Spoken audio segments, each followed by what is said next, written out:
Twongeye kubaha ikaze rero kuri Green Rose TV, aho amakuru ari kugenda avugwa hirya no hino mu bitangazamakuru bigiye bitandukanye ndetse no ku mbuga nkoranyambaga nyinshi. Mukazayire yagizwe Minisitiri wa Siporo, Gatare na Rwego bahindurirwa inshingano. N'amakuru rero yaturutse mu biro bya Minisitiri w'Intebe agenda ashyira mu nshingano zitandukanye abantu barimo na Mukazayire.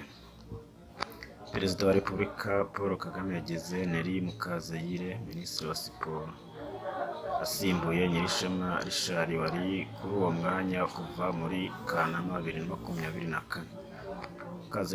Mukazayire uhawe inshingano nshya kuri uyu wa 20 Ukuboza 2024 yari asanzwe ari umunyamabanga uhoraho muri Minisiteri ya Siporo. Ni mu gihe Rwego Ngarambe wari umaze igihe ari umuyobozi mukuru ushinzwe iterambere rya siporo muri Minisiteri ya Siporo yagizwe umunyamabanga wa leta muri iyo minisiteri. Itangazo ryashyizwe hanze n'ibiro bya Minisitiri w'Intebe kandi rigaragaza ko Godfrey Kabera yagizwe umunyamabanga wa leta ushinzwe imari ya leta. Kabera yari asanzwe ari umuyobozi w'ishami rishinzwe igenamigambi n'ubushakashatsi muri Minisiteri y'Imari n'Igenamigambi.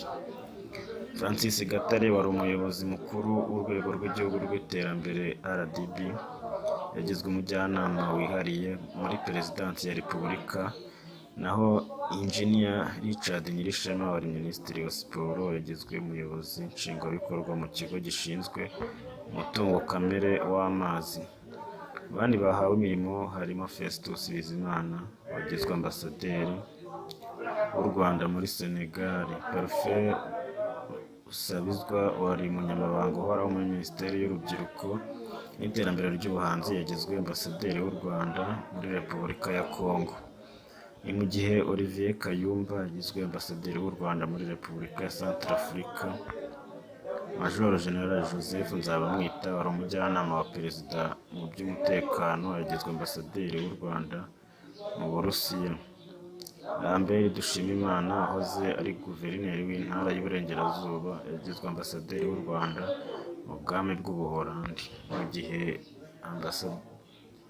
Ambasaderi Vincent Karega yagizwe ambasaderi wihariye ushinzwe akarere k'ibiyaga bigari.